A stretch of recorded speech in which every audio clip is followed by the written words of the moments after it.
विश्वान् सवितर्दुर्तान् परासो यद भद्रं तन्नयासु। ओम भद्रं कर्णेभिः शृणुयाम देवा भद्रं पश्येमाक्षजत्राः ईश्वरंगैस्तुष्टुवांसुस्तनुर्भिः वशेमहि देवहितं यदायुः।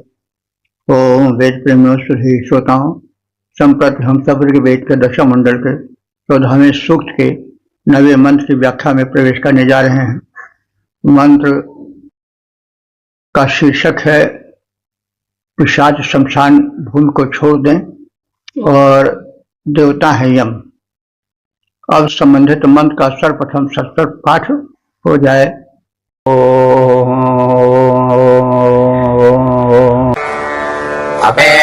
अपेतमित सर्पदा दोस्मा एतं पितरो लोकमक्रन् अहो अभिरद्भिरक्तभिर्व्यक्तं यमो ददात्यवसानमस्मै। इस 9वें मंत्र में मृतक जो कि श्मशान में लाया गया है, उस काल में पिशाच आदि जो शमशान भूमि पर रहते हैं, उनसे उस दाह स्थान से, जलाए जाने के स्थान से हट जाने के लिए कहा जा रहा है। अपेत, हे पिशाच आदि को, अपेत माने हट जाओ। कहां से? शमशान से। वीत माने विशेष रूप से निकल जाओ। विसर्पत, सरक जाओ, तुरंत भाग जाओ, क्योंकि असमय इस भूमि को पितरः अक्रन, जो मृत शरीर वाले हो गए हैं, ऐसे पितरों के निमित्त निश्चित किया गया है। इदम अवसानम, इस स्थान को दहन स्थान कहा गया है। अवसान कहते हैं स्थान को। अद्भि, जलों के द्वारा, अप्त भी, रात्रियों द्वारा, त्यक्तम, इस स्थान को पवित्र किया गया है। पिशाचों के रहने से स्थान पवित्र बनेगा। इस स्थान को जलों के माध्यम से और अप्तु माने रात्रियों के माध्यम से पवित्र बनाया गया है। अवसानम, अवसान स्थान को। यम ने मृत शरीर के दहन हेतु निर्धारित किया है। हे शमशान वासियों, पिशाचादिकों, इस दहन स्थान से हट जाओ, विशेष रूप से चले जाओ, अन्यत्र कहीं सरक जाओ। पितरों ने इस स्थान को मृत यजमानों के लिए निर्धारित किया है। यमराज ने भी इसे मृतक देहों के दहन हेतु सुनिश्चित किया है। अरे पिशाच मसान वासियों, तुरंत यहां से हट जाओ, दहन स्थान त्याग यह चटपट कहीं दूर निज वास बनाओ। पितरों ने मृत यजमानों का दाह स्थान इसे ठहराया। मृतक देह दहनार्थ इसी स्थल को यम ने उचित बताया। ओ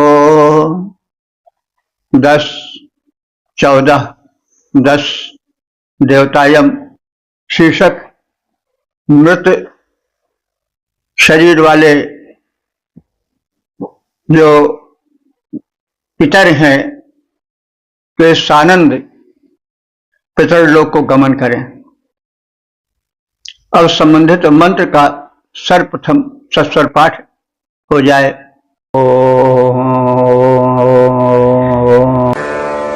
अतिद्रवसारमेजौ श्वानौ चतुरक्षौ शबलौ साधुना पथा अथ पितॄन् सुविदत्ताम् उमेः यमेन ये सधमादम् वदन्ति। इस 10वें मंत्र में पुत्र की अपने मृतक पिता के हेतु अग्नि से प्रार्थना है कि वे मेरे पिता को यमलोक में सुरक्षित पहुंचावें। जो 2 कुत्ते हैं जिनकी 4 आंखें हैं, जो शर्मा नाम के देव सुनी माने कुतिया, जिनका नाम शर्मा है और देवताओं की कुतियां हैं, उनके जो 2 पुत्र हैं जिनके की 4 आंखें हैं, वे मेरे मृत पिता को यमलोक में अपने पितरों के पास जाने से रोके नहीं, उन्हें बाधा न पहुंचावे। अग्निदेव से प्रार्थना की जा रही है। तो अग्नि, हे अग्नि देवता, चतुरक्षौ जिनके 4 आंखें हैं, सबलौ और जो चितकबरे हैं, ये कुत्तों का विशेषण है जो यमराज के कुत्ते हैं, उनके 4 आंखें हैं। तो 4 आंखों से यह तात्पर्य हो सकता है कि वे चारों दिशाओं में देख सकें क्या क्या हो रहा है। वैसे तो 2 आंखें होती हैं, लेकिन 4 आंखों के कहने का तात्पर्य होगा कि न जाने कितने पितर बनते हैं मृत शरीर को छोड़ करके, तो 2 आंखों से काम नहीं चलेगा, 4 आंखें हों। तो जो यम के 2 कुत्ते हैं जिनकी माता शर्मा है, जो देव सुनी है, देवों की कुतियां हैं, तो उनके जो 2 पुत्र हैं वे बाधा न डालें। हे अग्निदेव, तुमसे प्रार्थना है कि हमारे पिता को, जो कि अब शरीर छोड़ चुके हैं और पितर की श्रेणी में आ गए हैं, उन्हें पितरों के पास, अपने पूर्व पुरुषों के पास पहुंचने में कोई बाधा न पड़े, ये 2 कुत्ते उन्हें रोक न सकें। तो हे अग्निदेव, 4 आंखों वाले और विचित्र वर्ण वाले, रंग रूप वाले शर्मा, जो देव शुनिका है,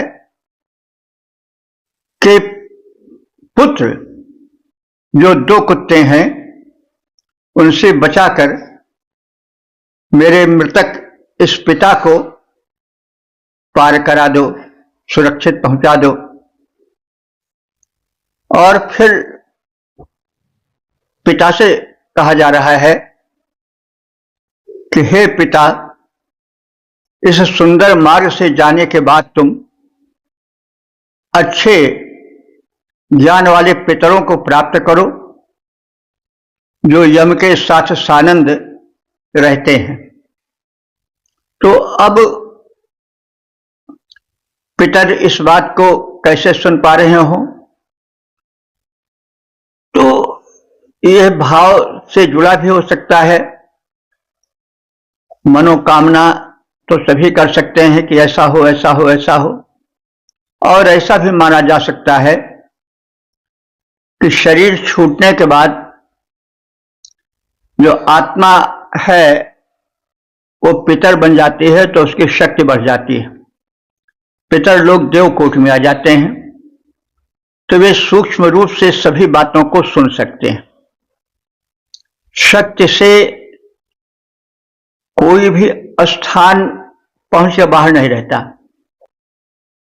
जैसे चंद्रयान जाता है तो लाखों मील दूर है चंद्रमा, लेकिन यहां पृथ्वी पर बैठे वैज्ञानिक वहां तक संपर्क साध लेते हैं। तो शक्ति के कारण जो क्षमता आती है उसकी पहुंच सर्वत्र होती है। तो आत्मा भी एक शक्ति है जो सूक्ष्म शक्ति है। जब तक पंच भौतिक शरीर में जीव या आत्मा जीव बनकर निवास करता है, तब तक तो उसकी क्षमता सीमित रहती है। लेकिन जब वो भौतिक शरीर से मुक्त हो जाता है तो ईश्वर का ही अंश, उसकी क्षमता अनंत हो जाती है। तो जो पुत्र अपने मृतक पिता को, जो पितर की श्रेणी में आ गए हैं, उनको संबोधित कर रहा है, तो भावात्मक भी हो सकता है। और अब जो सूक्ष्म स्थिति में पितर बनकर पिता की आत्मा हो गई है, तो उसमें अनंत शक्ति का समावेश हो गया हो, इस वैज्ञानिकता से भी जोड़कर इस कथन को समझा जा सकता है। तो हे अग्निदेव, चार आंखों वाले और विचित्र वर्ण वाले शर्मा देव शनिका के पुत्र, जो ये दोनों यमराज के कुत्ते हैं, उनसे बचाकर मृतक इस मेरे पिता को इस पथ से पार करा दो और यमलोक तक सकुशल पहुंचा दो। और हे मेरे पिता, जो तुम अब पितर बन चुके हो, इस सुंदर मार्ग से जाने के बाद तुम अच्छे ज्ञान वाले, श्रेष्ठ ज्ञान वाले अपने पूर्व पुरुषों को, जो पितर रूप में वहां स्थापित हैं, स्थित हैं, उनसे जाकर मिलो, प्राप्त करो, जो यम के साथ साथ सानंद वहां रह रहे हैं। यह आप देख लीजिए कि यम का नाम इतना भयानक कर दिया गया है कि उसको सुनकर लोग डर जाते हैं, और इस भयानकता के कारण उनको लोग समझते हैं कोई बड़े डरावने हैं। और तमाम देवों से तो नाम रखे ही जाते हैं, अश्विनी कुमार, इंद्रदेव आदि, लेकिन कोई अपने पुत्र का नाम यम नहीं रखता है, यमराज। किसी को यमराज कह दो तो वो बिगड़ भी सकता है। लेकिन यम का जो वास्तविक रूप वर्णित है ऋग्वेद में, वो बड़ा उच्च रूप है, वो उच्च कोटि के देव के रूप में है। पौराणिक मान्यता इन वेद के कथनों से अलग होकर छा गई सामान्य जनमंडल में कि यम को बड़ा भयानक बनाया गया, उनके जैसे कुछ सींग भी लगा दी जाती है, कहीं कहीं उनका रूप भयानक बता दिया जाता है, जबकि यम एक समर्थ देवता है और देवताओं में श्रेष्ठ देवता हैं। यम का अर्थ होता संयम, नियम।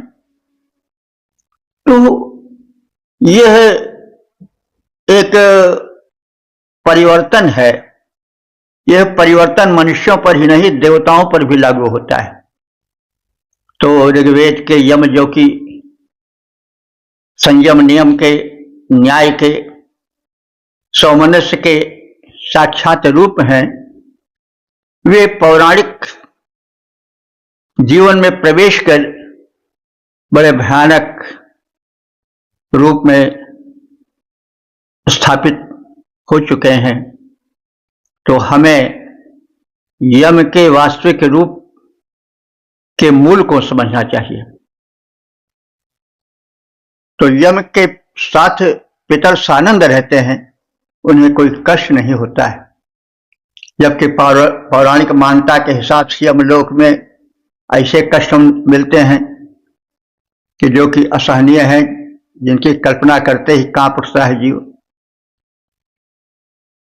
तो अब वेद के ज्ञान से तमाम वस्तुएं जो कि अज्ञान के गर्त में ढकी हुई हैं, वे स्पष्ट हो जाती हैं। चार नेत्र वाले चित कबरे, चार नेत्र वाले चित कबरे, जो दो यम के कुत्ते पाओ। हे अग्निदेव, चार नेत्र वाले चित कबरे, जो दो यम के कुत्ते पाओ। मृतक पिता को बचा उन्हीं से, अग्नि आगे पार लगाओ। तदनंतर सद्ज्ञानी पितरों से हे पिता मिलो, यम के साथ प्रसन्न रहें जो, तुम ही वहीं खिलो। ओम।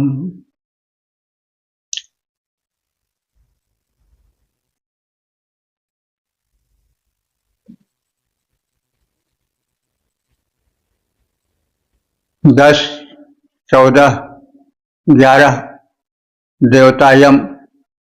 शीर्षक अग्निदेव से निवेदन। अब संबंधित मंत्र का सर्वप्रथम सस्वर पाठ हो जाए। यौतेश्वानो जमरक्षितारो जदुरक्षोपधिरक्षेण चक्षसौ ताभ्यामेनं परिदेहि राजन् स्वस्ति चास्मानमेवं च देहि। इस 11वें मंत्र में यम को संबोधित करके कहा जा रहा है कि हे यम, तुम्हारे दो कुत्ते हैं जो बड़े सशक्त और भयानक हैं। तो मेरे पिता पितर रूप में जा रहे हैं, फिर वे बड़े भयानक हैं, उनसे रक्षा करना, सुरक्षित रखना स्वाभाविक है। जिससे लगाव होता है, उससे या उसके विषय में जहां तक संभावना होती है, कुछ कहा ही जाता है। तो हालांकि आत्मा तो किसी की नहीं है, एक शरीर छोड़कर दूसरे शरीर को धारण करती है, फिर भी जिस शरीर को धारण करती है उसके कुछ संबंध बन जाते हैं, पिता के, पुत्र के, भाई के। तो पिता पुत्र का गहन संबंध होता है। तो पुत्र ही दहन करता है शरीर को श्मशान भूमि में, और वही निवेदन करता है। तो यहां यम से निवेदन है कि उनके जो दो कुत्ते हैं जो बड़े भयानक हैं, उनसे मेरे पिता को, जो पितर बन चुके हैं, रक्षा करना। तो हो सकता है कि ये जो कुत्ते हों जो यमदूत हों, क्योंकि आप देखिएगा कि यमदूत का कहीं नाम नहीं है, जबकि पौराणिकता में यमदूतों को ही कहा गया है, कुत्तों को नहीं कहा गया है। यमदूत आते हैं, बांध कर ले जाते हैं, फिर खूब कूटते हैं, मारते हैं, कहीं तरह तरह के सजा देते हैं। तो यमदूत ऋग्वेद में कहीं नहीं बताए गए हैं, ये दो कुत्ते बताए गए हैं। हो सकता है कि यही दो कुत्ते पुराण में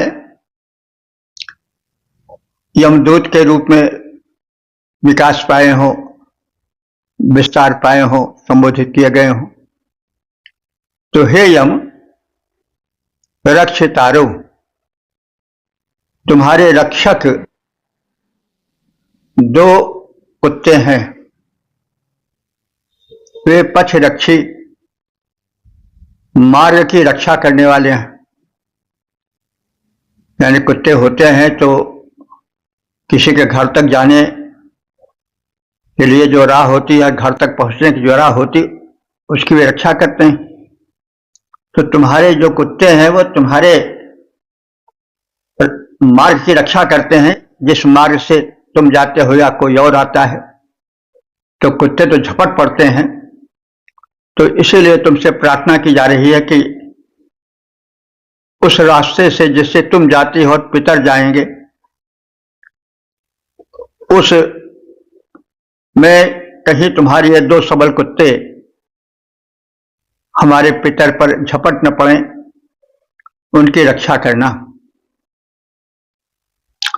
तो निर्चक्षु, निर्माने मनुष्य से बताए जाने वाले प्रशंसित ताभ्याम उन दोनों कुत्तों से परिदेह माने हमारे इस पितर की रक्षा करो और अनुमीवम इन्हें निरोगता प्रदान करो, आरोग्य दो। तो हे यमदेव, तुम्हारे गृह रक्षक, पथ रक्षक, मनुष्यों द्वारा प्रशंसित चार आंखों वाले जो दो कुत्ते हैं जो बड़े भयानक हैं, उनसे मृतक की रक्षा करना। और जो यह मृतक जा रहा है पितर बनकर, उसको आरोग्य सुरक्षा प्रदान करना, उसका कल्याण करना। हे यम, तुमसे यह निवेदन है। हे यम, गृह रक्षक, पथ रक्षक, जो तेरे दो श्वान चार नयन युत परम प्रशंसित नर के द्वारा जान रक्षा करो, मृतक की उनसे कर आरोग्य प्रदान। इस प्रकार से हे यमराजन करो परम कल्याण। ओम 10, 14, 12 देवता यम शीर्षक यम के दो कुत्तों का परिचय। अब संबंधित मंत्र का सर्वप्रथम सस्वर पाठ हो जाए।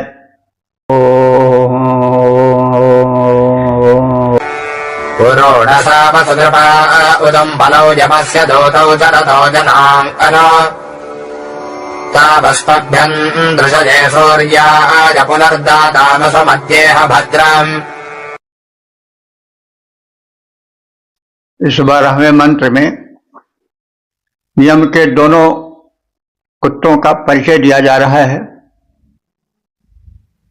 इनका स्वरूप क्या है और ये क्या करते हैं, इन्हें हम किस रूप में जाने, आदि आदि बातें कही गई हैं। यम के ये दोनों कुत्ते अरुणासव, उरुणासव, उर माने व्यापक, ये नासव का णा हो गया है, ना का णा हो गया। उरुणासव माने बड़ी नाक वाले हैं, उर माने विस्तृत, नासव माने नासिका वाले हैं। इन्हें दोनों कुत्तों की नाक बड़ी दूर तक है। कुत्तों में घ्राण शक्ति बड़ी बड़ी होती ही है। वो सूंघ लेते हैं उन वस्तुओं को जिसको मनुष्य कभी नहीं सूंघ पाता है। सीआईडी के कुत्ते रहते भी हैं, वे किस स्थान में क्या है इसको सूंघ कर बता देते हैं। तो ये जो यम के दोनों कुत्ते हैं, इनकी नासिकाएं पूर्व माने बड़ी बड़ी हैं। अश्वतृप्त, ये प्राणजीवी हैं, प्राणों से तृप्त होते हैं, मतलब लोगों के प्राण हरण कर लेते हैं। उदुम बलो, ये बड़े बलशाली हैं। जनान अनुचरता, ये लोगों को निशाना बना करके विचरण करते रहते हैं। आ गए अवसर पर, या मालिक ने कह दिया कि झपट पड़ो, तो ये तत्काल झपट पड़ते हैं। तो यम के कुत्ते हैं तो यम के संकेत पर काम करते हैं। तो अस्मभ्यम, वे दोनों हमारे लिए सूर्याय दशय, सूर्य के दर्शन के लिए, भद्रम असुम, कल्याण कर मेरे प्राण को सुरक्षित रखें, पुनः दाताम, उसको पुनः प्राणों को हमें प्रदान करें, प्राणों की रक्षा करें। तो ये यम के कुत्ते आक्रमण करके प्राण हरण कर लेते हैं, तो प्राण हरण न करें, बल्कि हम लोगों को सूर्य दर्शन के लिए समर्थ बनावें। सूर्य देखने का मतलब हुआ कि जब व्यक्ति मर जाएगा तो सूर्य को क्या दिखेगा, तो सूर्य दशय माने सूर्य के दर्शन हेतु, भद्रम असुम माने कल्याण कर प्राण हमको प्रदान करें, यानी हम पुनः पुनः जीवित बने रहें, इन कुत्तों के शिकार न बने और सूर्य दर्शन कर सकें। सूर्य दर्शन करने का मतलब हुआ कि आगे जीवन में बढ़ें। ये आप लोगों ने सुना होगा कि दूसरे दिन का सूर्य तुम नहीं देख पाओगे, मतलब तुम्हारा प्राण हरण हो जाएगा, तुम मार दिए जाओगे। तो वही सूर्य दर्शन की बात यहां भी कही जा रही है कि ये तुम्हारे, ये यमराज जो दो कुत्ते हैं वे बड़े भयानक हैं, ये हमें सूर्य दर्शन के लिए समर्थ बनाए रहें और हमारे प्राण कल्याण देखते रहें, और पुनः दाताम, फिर सूर्य दर्शन के लिए इनके द्वारा प्रदत्त प्राण से हम सक्षम बने रहें। तदर्थ तो यम के दोनों कुत्ते लंबी नाक वाले, प्राणहंता और परम शक्तिशाली हैं। वे प्राणियों के प्राण हरण के उद्देश्य से विचरण करते हैं। वे दोनों यमदूत कुत्ते सूर्य का पुनर्दर्शन हेतु अर्थात पुनर्जन्म पाने हेतु हमें कल्याण कर प्राण प्रदान करें, हमारी जीवन परंपरा चलती रहे, हम पुनः पुनः सूर्य दर्शन करते रहें।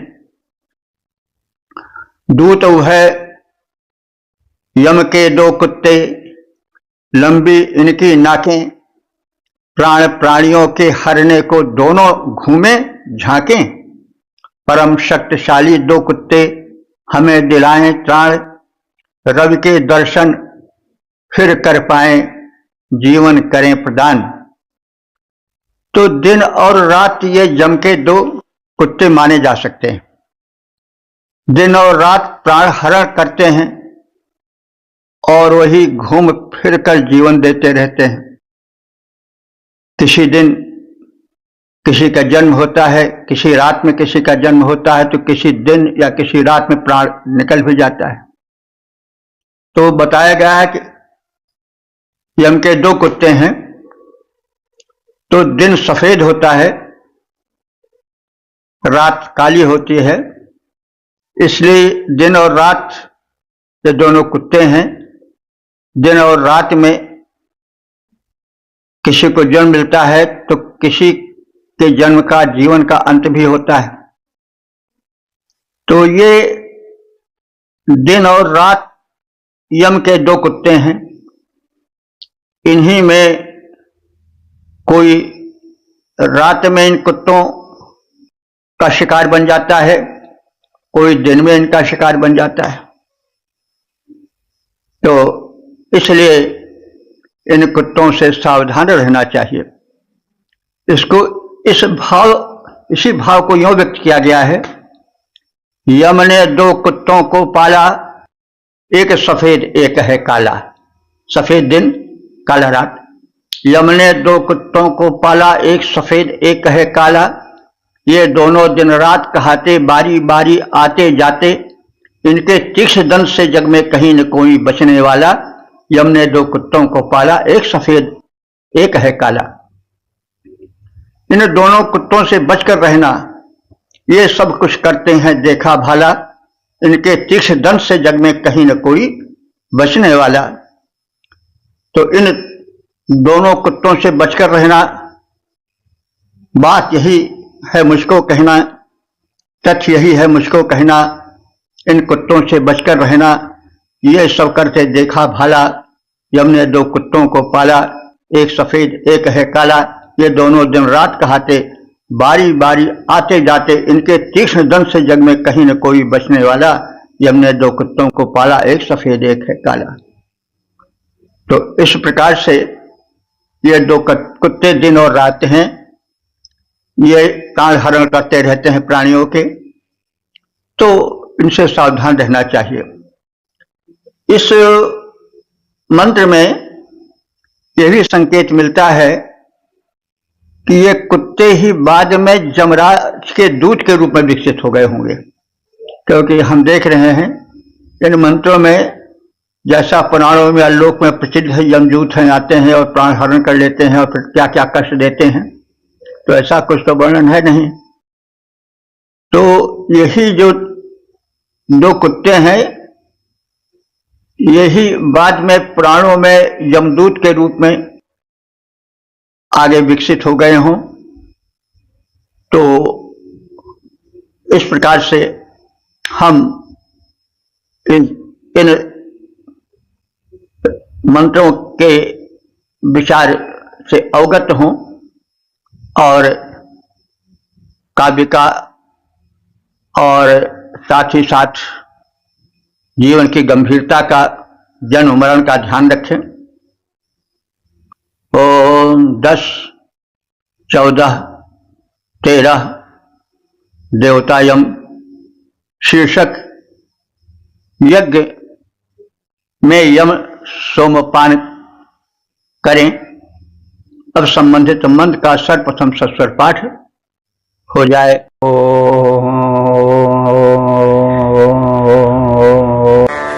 यमाजसोगं सुनुत यमाय जुहता हविः यमं हयज्ञो गच्छत्यग्नितो परङ्कृतः।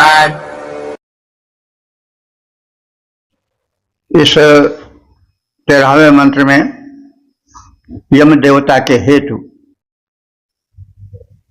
यह आग्रह किया गया है याजकों से, ऋतुजों से, वे यज्ञ करें और सर्वोत्तम पे सोमरस को तैयार करें। यम देवता की इसके द्वारा सेवा करें, उन्हें प्रसन्न करें। तो यमाय, हे ऋतुजों, यमाय यम देवता के लिए सोमम सुनृत, सोमरस को निचोड़ो।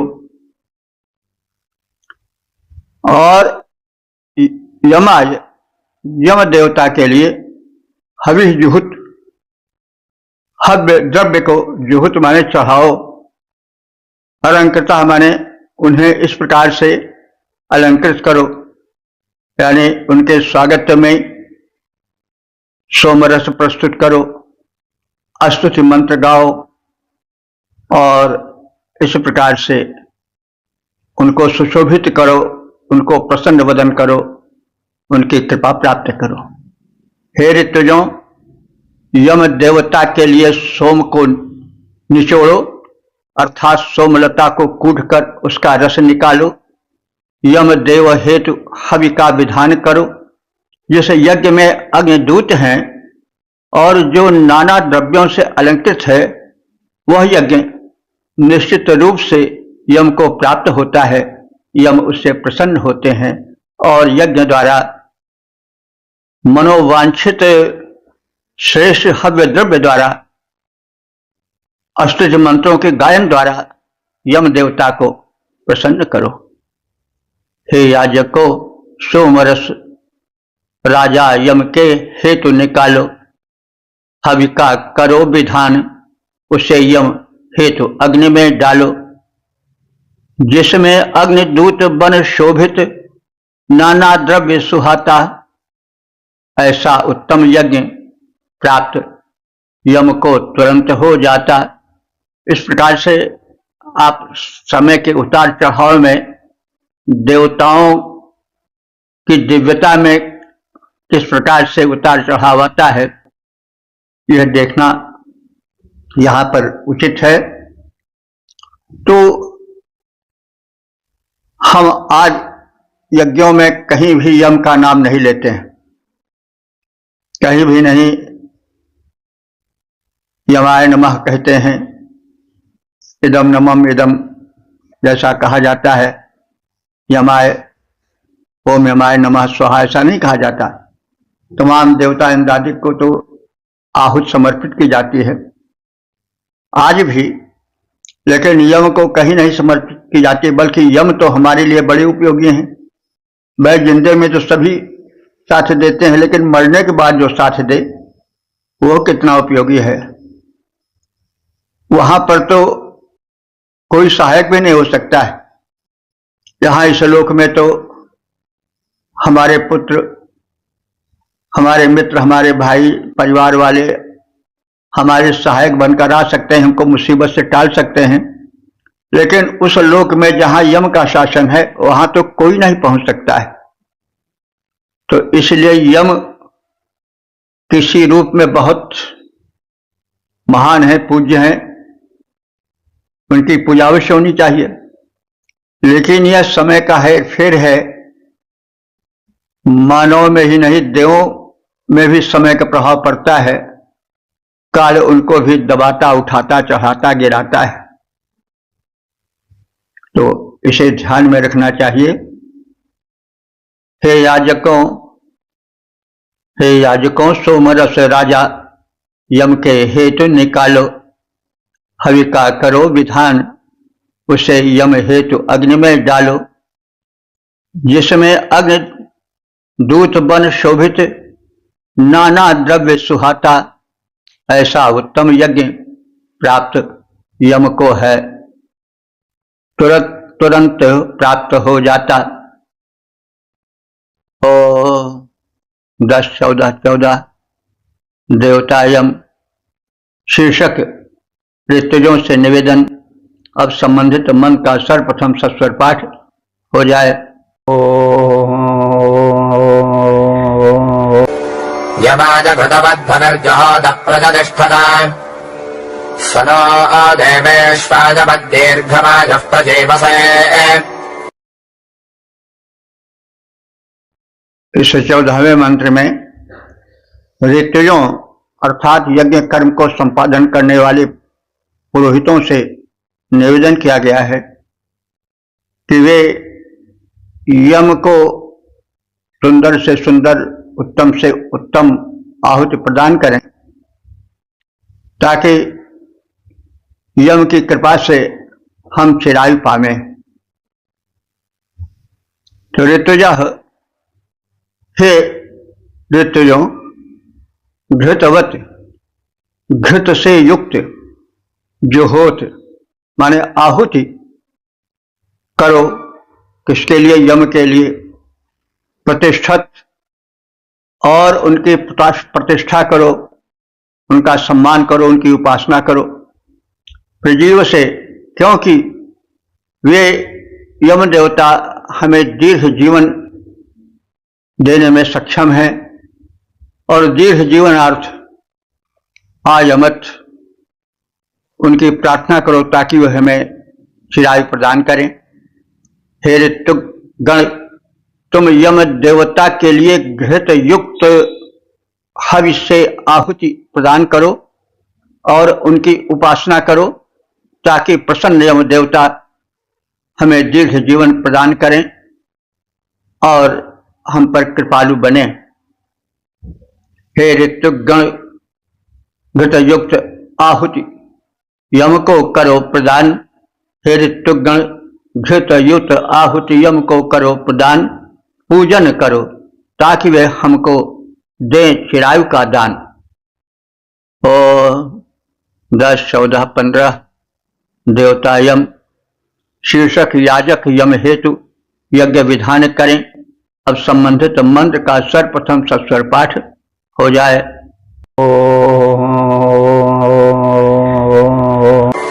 यमाजमधुमत्तमं राज्ञे हव्यञ्जहातना इदन्न परषद्भ्यः पूर्वजेभ्यः पूर्वेभ्यः परिगृध्याः।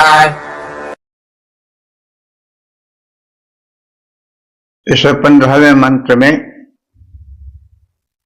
यमदेव और प्रेरक ऋषियों को नमन करने, स्तुति करने हेतु सलाह है, हेतु प्रस्ताव है।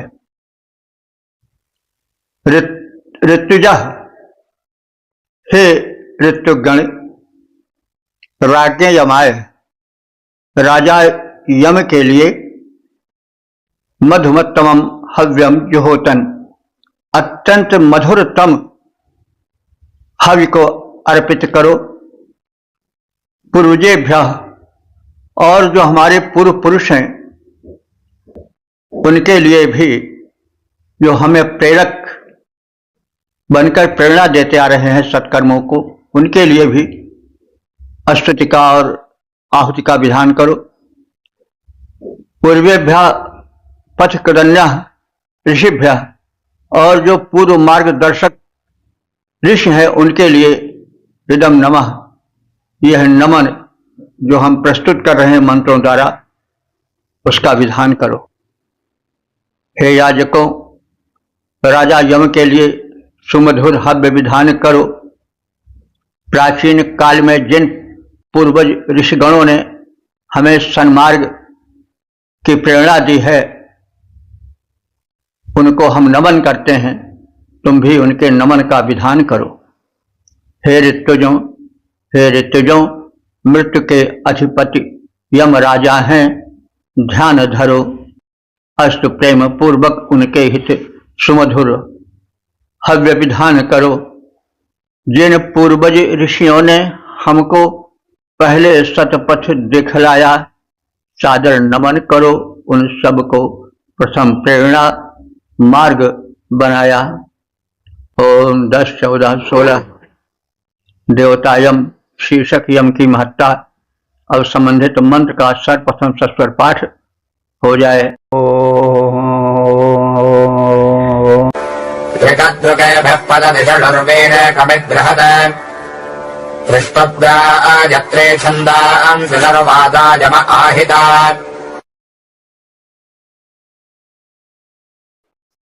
इस 16वें मंत्र में जो समापन का मंत्र है, इसमें यम की व्यापकता,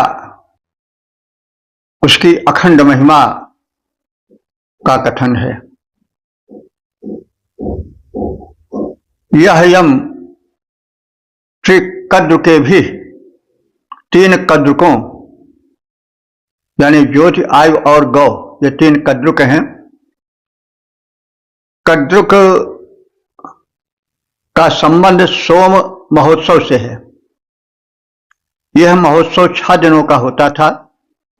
इसके अंतिम 3 दिनों को त्रिकद्रुक कहते थे।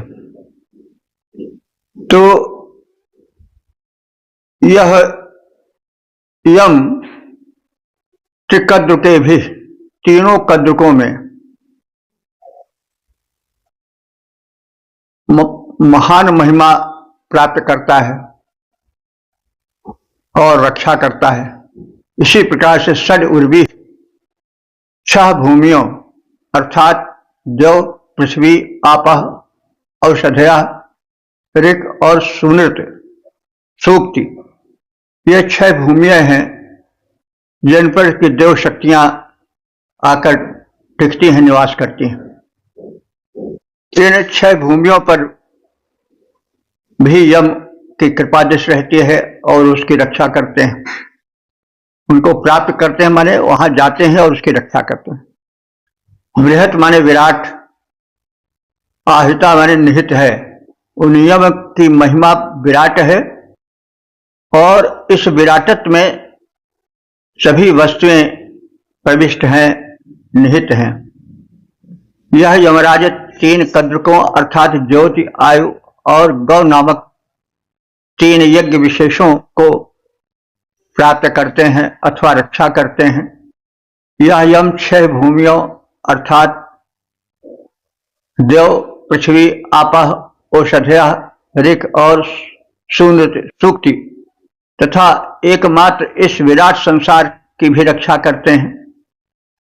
त्रिष्टुप, गायत्री आदि सभी छंद यम में निहित हैं अर्थात यजमान और याजक इन छंदों में प्रसिद्ध बने समाये रहते हैं। और ये छंद जो हैं गायत्री और जो अनुष्टुप, त्रिष्टुप आदि हैं, ये सब यम की ही स्तुति करते हैं। तो इस प्रकार से यम की महत्ता का शीर्ष, आधिक्य, उत्तमता इस मंत्र में प्रदर्शित की गई है। यम महत्वपूर्ण देवता हैं, उनमें समस्त शक्तियां, समस्त मंत्र और समस्त कल्याणकारिणी उक्तियां निहित हैं। यम की महत्ता अनंत है, वह कल्याणमय है। दंड तो प्रकृति का विधान है, दंड व्यवस्था न हो तो यज्ञ में नियंत्रण नहीं रह सकेगा। दंड व्यवस्था से यम को जोड़ा अवश्य गया है, लेकिन उससे उनमें भयानकता नहीं भरनी चाहिए। जैसे यज्ञ है तो वो दंड व्यवस्था से संबंधित है, लेकिन उसमें यज्ञ में कोई भयानकता नहीं दिखाई जाती। उसका पद महत्वपूर्ण माना जाता है। और पुलिस या सेना वो भी भयानकता से भरी है, अस्त्र शस्त्र से रक्तपात अथवा दंड विधान होता रहता है, लेकिन उसमें भयानकता या विरूपता नहीं दिखाई जाती है। तो इस अंतिम मंत्र में जो एक तरह से कहें तो समापन वाला मंत्र है, जिसमें जो कुछ यथार्थ होता है उसको प्रकट किया जाता है। तो यम में उसकी महत्ता का निदर्शन है और यम के प्रति जो भाव वर्तमान में चल रहा है वो उचित नहीं है। दंडाधिकारी को भय से देखना या उसमें भयानकता को भरना बहुत उचित नहीं है। सर्प को देखकर लोग कांप जाते हैं, उसी प्रकार से यम में भावना नहीं होनी चाहिए। वो दंडाधिकारी है, लेकिन वो किस तरह से है, न्यायाधीश की तरह, शांत व्यवस्था कायम रखने वाली पुलिस की तरह और उस सेना की तरह जिसके कारण हम सुख से सो पाते हैं, नहीं तो पता नहीं कहां से कब कौन देश आक्रमण कर दे। तो इस प्रकार से यम भी एक दैवी शक्ति है जिसके भय से लोग कुपथगामी न बने। तो ऐसी शक्ति से भय तो हम खा लें, लेकिन उसमें जो एक भयानकता भरी जाती है, एक विरूपता भरी जाती है, वो उचित नहीं है। उसको हम स्वरूप माने, विरूप न माने। यह इस सूक्त का संदेश है। तो इस प्रकार से हमने दशम मंडल के 14वें सूक्त के 16 मंत्रों का ज्ञान प्राप्त किया। अब तक ले जितने मंत्र व्याख्यायित हो चुके हैं उनकी संख्या हो चुकी है 8,918। यह सौभाग्य का विषय है। तो हमने इस सूक्त में यम के विषय में परिचय प्राप्त किया। यम को एक श्रेष्ठ देवता माना गया है और यम उस लोक से संबंधित है जहां पर कि इस भूलोक को छोड़ करके मरणोपरांत प्राणी गमन करता है और पितर का पद प्राप्त करता है। पितर ऊंचा पद है, देवकोट में आता है। उसको आहुति अर्पित की जाती है, देवताओं को स्वाहा करके और पितरों को स्वधा कह के आहुति अर्पित की जाती है। तो पितर जब यमलोक में जाते हैं तो वहां उनका स्वागत होता है, उन्हें कोई ताड़ना नहीं दी जाती। हाँ, यम प्राणियों को भिन्न भिन्न लोकों में भेजते हैं, इसका कथन अवश्य है, लेकिन उनको प्रताड़ित करते हो ऐसी कोई बात नहीं है। इस 14वें सूक्त के तीसरे मंत्र में तो पितरों को देवों का सहायक बताया गया है। इंद्रादि देवता उनसे बल प्राप्त करते हैं और अंगिरा नाम के पितर तो यम के भी सहायक बन करके, उसके सहयोगी बन करके आते हैं, यह दिखाया गया है। यम को सोमरस पीने का अधिकार है।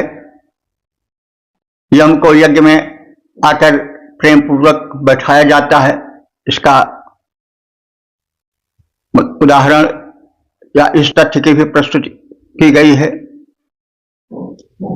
यम कोई भयानक देव नहीं, वरन एक नियंत्रक देव हैं और एक स्वरूप देव हैं, कुरूप नहीं।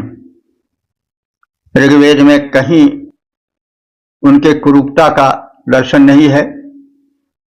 उनके 2 कुत्तों का चित्रण भले है, उन कुत्तों में हम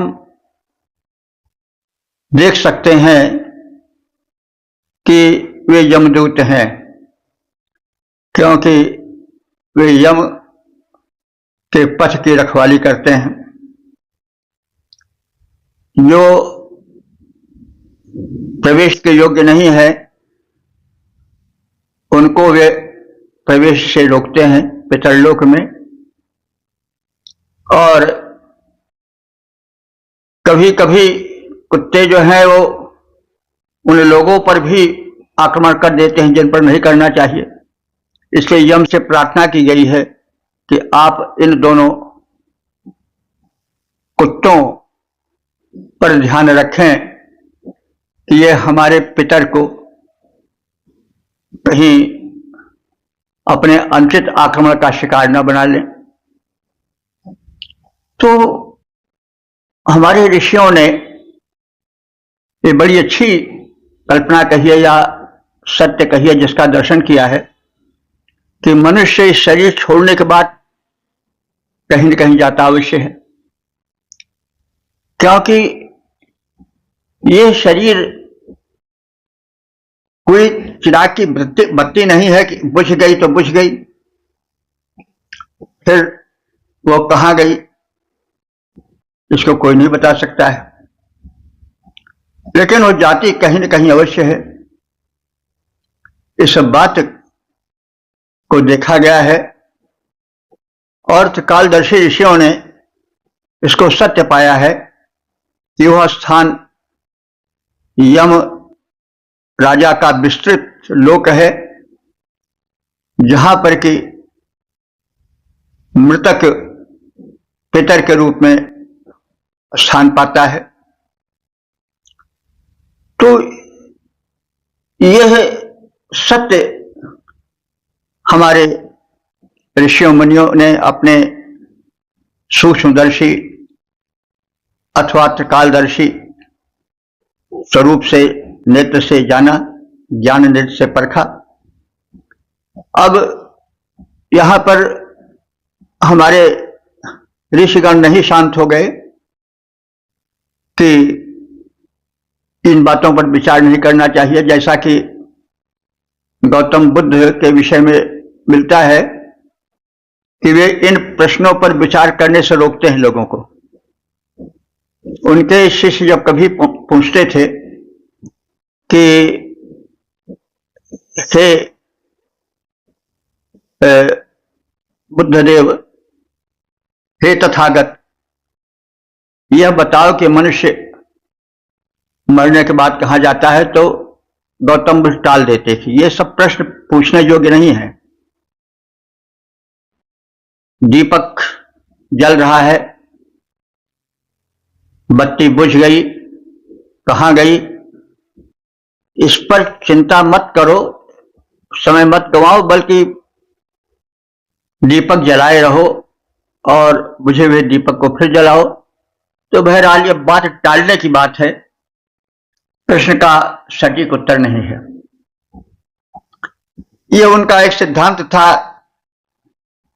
कि ये प्रश्न विचारणीय नहीं है। तो मनुष्य विचारशील प्राणी है, वो किसी बात को टालता नहीं है। अब मनुष्य यह सोचता कि क्या मतलब है, परमाणु तक हम क्यों जाएं, क्या जरूरत है, हम घर बन गया तो घर में रहें। अब घर का अंतिम रूप क्या है, परमाणु है, तो परिणाम के चक्कर में हम क्यों पड़े। तो ये तो वैसे ही सब हुआ। मनुष्य विचारशील है, वो सोचता है, जानना चाहता, और इसी जिज्ञासा से सभ्यता आगे बढ़ी है। अब वो पूरा सिद्धांत है, अपने स्थान पर ठीक हो सकता है, लेकिन विचार की वैज्ञानिकता से, मेरे विचार से, यह इतना ठीक नहीं है। हालांकि गौतम बुद्ध कहते थे कि भाई किसी को कांटा गड़ गया तो उस कांटा को निकालो, यह मत पूछो कि कांटा किस चीज का है, कहां गड़ा, कैसे आया पड़ा, यह कांटा कितना पुराना है, कैसे आया। तो इन सब बातों पर विचार नहीं करो, उसको निकाल कर अलग करो। तो इसी तरह से हर प्रश्न को टाल देते थे। ठीक है, उनका अपना अलग विचार था, लेकिन विचारना ही सबसे प्रमुख वस्तु है। पशु ने सरिता के तट को प्राप्त किया, पिपासा बुझाई और फिर चलाया, लेकिन मनुष्य ने सोचा कि यह जलधारा कहां से आ रही है और कहां जाएगी, इसलिए उसने उस ग्लेशियर तक जहां से गंगा निकली है और उस गंगा सागर तक यात्रा की, और यही उसकी विचारशीलता है। पशु तो पानी पी लिया, प्यास बुझा लिया। तो मनुष्य की विचारणा ही उसको इस लोक तक, इस स्थान तक पहुंचा सकी है जहां पर कि मानव आश्चर्यमय रूप से पहुंच पाया है, और उसकी यही विचारणा उसको आगे ले भी जाएगी। मनुष्य सोच रहा है कि हम पृथ्वी पर रह रहे हैं, लेकिन ऐसी न जाने कितनी पृथ्वियां हैं, तो पृथ्वी तक जाए, हम मानव हैं, लेकिन किसी और लोक में भी मनुष्य रह रहे हैं। तो यह विचारणा जो है उसको आगे बढ़ाती है। तो इसलिए इस विचारणा को पूर्ण विराम नहीं देना चाहिए। गौतम बुद्ध ठीक है, वो कहते थे दुनिया में कांटा गड़ा, कांटा निकालो, कांटा कहां से आया, इससे क्या, लेकिन यही तो आगे बढ़ाता भी है। खैर, ये अपने अपने विचार की बात है। और तो जो हमारे ऋषि मुनियों ने विचार किया वो यही है कि मनुष्य मरता है और फिर वो कहाँ जाता है आत्मा रूप में।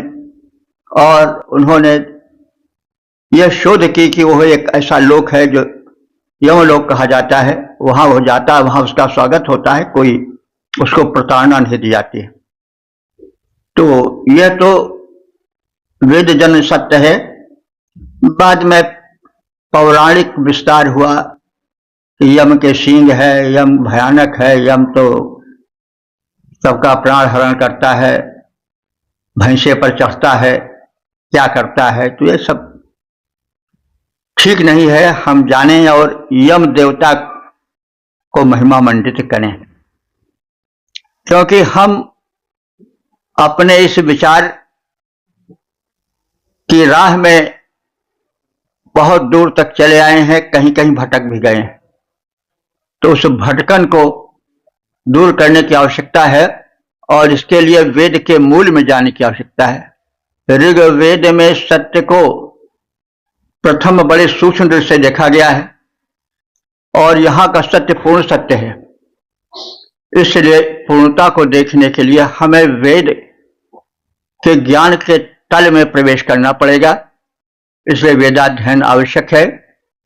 हम एक चेष्टा कर रहे हैं कि वेद को सरल बनाया जाए और जो श्रोतागण हैं उनसे हमारी प्रार्थना है कि वे सरल से सरलता और सरलतम की ओर चलें और वेद की वैज्ञानिकता को, उसकी मान्यता को समझें, समझाएं और मानवता का कल्याण करें।